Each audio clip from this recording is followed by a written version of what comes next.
বিসমিল্লাহির রহমানির রহিম।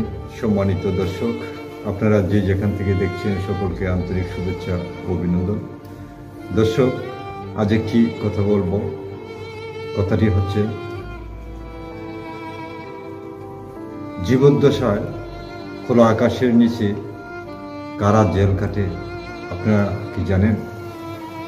প্রশ্নটি করলাম আপনাদের কাছে এই কারণে, একটু ভেবেচিন্তে দেখুন।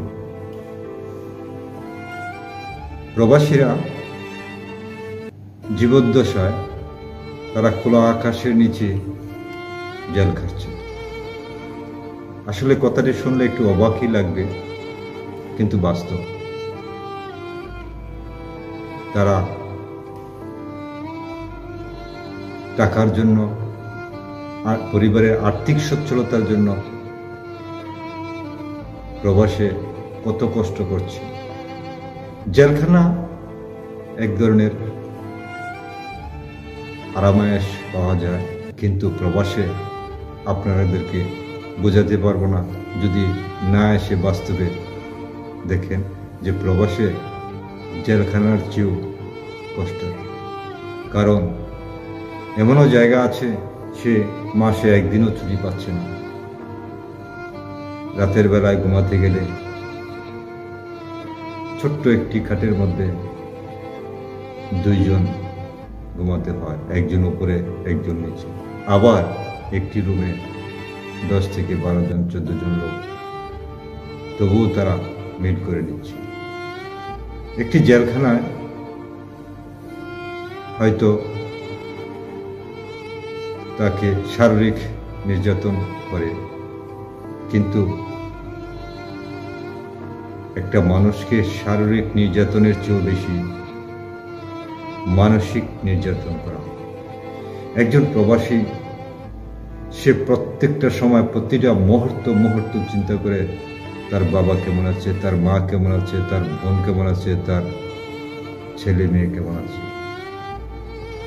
এত কষ্টের মাঝেও, এত মানসিক যন্ত্রণার মাঝেও সে কতটুকু ধৈর্য ধরে একটু চিন্তা করে দেখুন।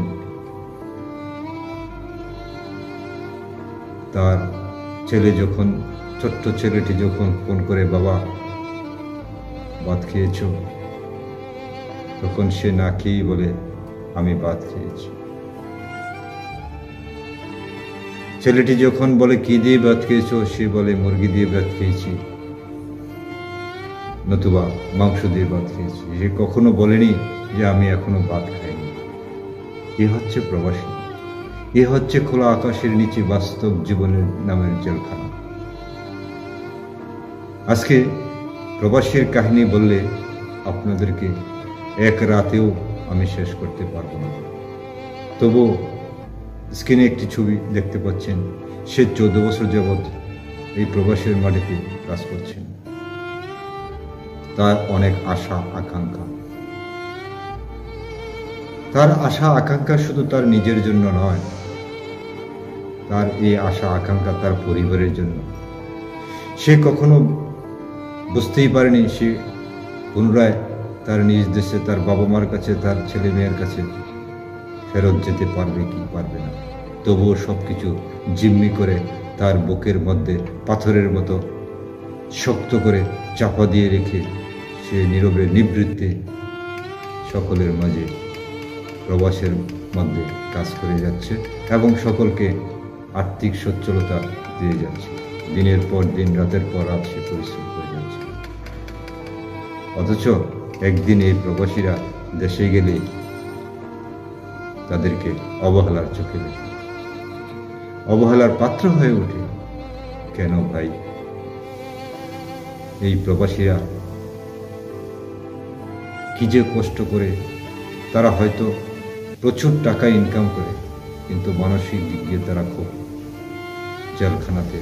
জেলখানার চেয়েও আরো কঠোর অবস্থানে আছে।